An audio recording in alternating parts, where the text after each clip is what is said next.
Le R-Series favorise une facilité d'utilisation avec le système d'exploitation universel. Toutes les fonctions critiques commencent par une pression de ce bouton principal et sont codées par couleur pour faciliter l'utilisation. La zone grise est destinée à la surveillance de votre patient. La zone rouge est destinée à la défibrillation. La zone verte est destinée à la stimulation.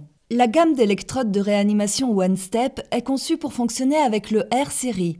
Il existe des électrodes pour tous les besoins, y compris des électrodes spécifiques destinées aux patients enfants. Les fonctionnalités avancées des électrodes de réanimation OneStep comprennent des autotests automatiques, des connecteurs code-ready et des alertes de péremption d'électrodes. Le R-Series peut également fonctionner avec les électrodes de spécialité, les poignées internes avec cuillère d'électrode et les palettes externes de Zoll. Les électrodes OneStep doivent constamment être branchées sur votre défibrillateur. Pour brancher les électrodes sur le câble OneStep, glissez l'extrémité du câble dans le connecteur de l'électrode. Les deux éléments les plus grands vont être raccordés. Ils doivent s'emboîter facilement l'un dans l'autre et être bien branchés. Pour ouvrir les électrodes OneStep, tenez l'emballage de l'électrode au niveau du triangle jaune et tirez fermement pour l'ouvrir en séparant les deux côtés. Veuillez noter que le câble OneStep est raccordé aux électrodes. Tirez le câble vers le haut de l'emballage pour le séparer. Pour appliquer les électrodes OneStep, placez l'électrode arrière en premier pour éviter que l'électrode avant ne se gondole. Tenez l'électrode rouge rectangulaire libellée 1 et ôtez la couche support en plastique qui y adhère en soulevant l'onglet rouge au bas de l'électrode.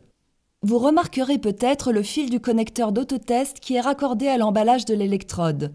Ce connecteur est utilisé afin de vérifier l'intégrité des électrodes et de confirmer leur disponibilité clinique au cours du test de disponibilité des codes. Le connecteur d'autotest fonctionne uniquement lorsque l'emballage de l'électrode n'est pas ouvert et lorsqu'il est raccordé au R-Series. Roulez le patient sur le côté, puis appliquez l'électrode en la plaquant progressivement sur le dos du patient, à gauche du rachis et sous l'omoplate. Pour appliquer l'électrode avant, tenez l'électrode bleue triangulaire libellée 2 et ôtez la couche support qui y adhère en soulevant l'onglet rouge au bas de l'électrode. Les électrodes OneStep complètes et OneStep CPR comprennent un capteur de compression de RCP. Placez le capteur sur la poitrine du patient de façon à ce que la ligne verticale rouge soit au milieu du sternum et que la ligne horizontale rouge soit entre les mamelons du patient. Appliquez l'électrode en la plaquant progressivement sur le côté gauche de la poitrine du patient, en situant le triangle bleu à mi-chemin entre le sternum et le mamelon. Pour les femmes, soulevez la poitrine si nécessaire afin de positionner l'électrode en dessous de celle-ci. Avant toute utilisation, assurez-vous que le défibrillateur R-Series est prêt à l'emploi en vérifiant que la coche verte s'affiche sur le panneau avant. Si une croix rouge s'affiche, une personne doit tenter d'administrer le traitement, tandis qu'une autre personne doit courir chercher un défibrillateur affichant une coche verte. La défibrillation à l'aide d'électrodes main libre fonctionne simplement en 3 étapes. Étape 1. Placez le sélecteur de mode sur Défib. Pour les patients adultes, le niveau d'énergie de défibrillation par défaut du R-Series de Zoll avec l'onde biphasique rectiligne est de 120, 150, 200 joules. Les intervenants en soins avancés peuvent modifier le réglage d'énergie manuellement en appuyant sur les boutons fléchés haut ou bas « Sélection d'énergie ». Pour les patients enfants, le niveau d'énergie de défibrillation par défaut est de 50, 70, 85 joules. Étape 2. Les intervenants en premiers soins de réanimation appuient sur « Analyse » et suivent les messages vocaux et les instructions à l'écran. Les intervenants en soins avancés appuient sur « Charge ». Avant d'administrer un choc au patient, assurez-vous que l'environnement est sûr pour la défibrillation. Retirez les arrivées d'oxygène à concentration élevée du patient. Vérifiez que personne ne touche le patient. Assurez-vous que tout le monde est éloigné du patient, du lit et de tout matériel raccordé au patient. Signalez d'une voix forte à toutes les personnes de reculer. Reculez! Étape 3. Appuyez sur le bouton « Choc » lorsqu'il est allumé.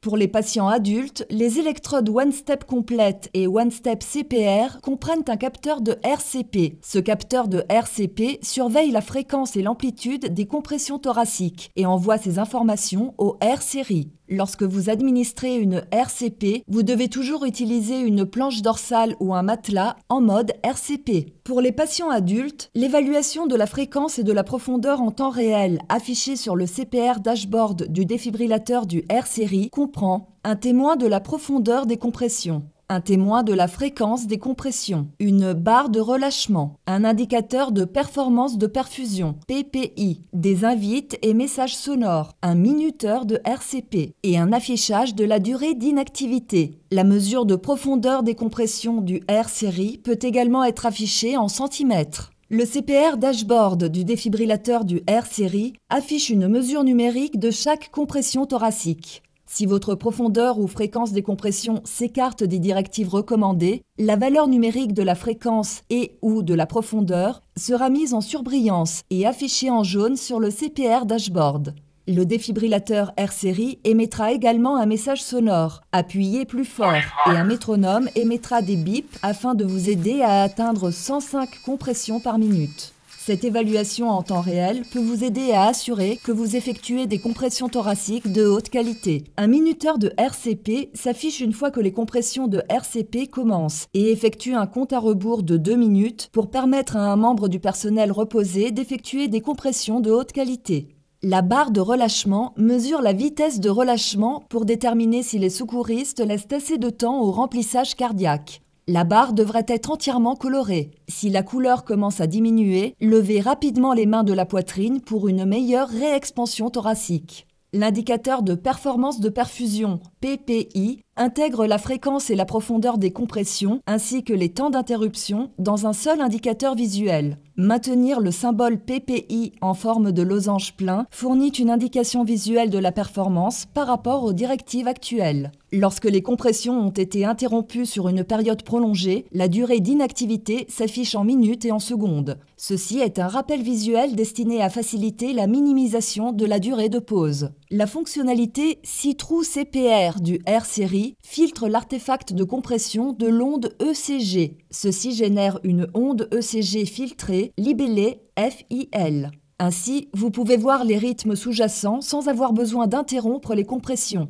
Cependant, cette fonctionnalité n'est pas destinée à remplacer l'évaluation et ne fonctionne pas en mode stimulation. Les compressions de RCP devraient être interrompues lors de l'évaluation ECG en ce qui concerne la décision de choquer ou de ne pas choquer. Pour les patients enfants âgés de moins de 8 ans et pesant moins de 25 kg, les électrodes One Step Pediatric CPR peuvent être utilisées pour optimiser les capacités pédiatriques du R-Series. Lorsque le défibrillateur R-Series est raccordé, il diminue automatiquement le niveau d'énergie à 50 joules, ajuste son algorithme d'analyse DAE sur des paramètres pédiatriques, affiche la fréquence et la profondeur des compressions sur le CPR dashboard et filtre l'artefact de compression de l'onde ECG.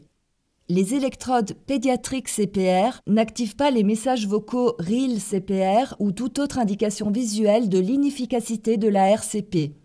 Cependant, le métronome retentit si les compressions ne sont pas conformes aux directives. Pour surveiller votre patient, placez le sélecteur de mode sur Moniteur. Les boutons de la zone grise affectent tout ce que vous voyez à l'écran. Appuyez sur Dérive pour passer d'une dérivation à l'autre, sur Amplitude pour modifier l'amplitude de l'onde ECG. Le R-Series comprend des options de surveillance avancée de l'oxymétrie de pouls, de la pression artérielle non invasive et du gaz carbonique de fin d'expiration, ETCO2. Si vous avez d'autres questions, veuillez consulter votre manuel d'utilisation du R-Series ou rendez-vous sur www.zoll.com pour obtenir plus d'informations.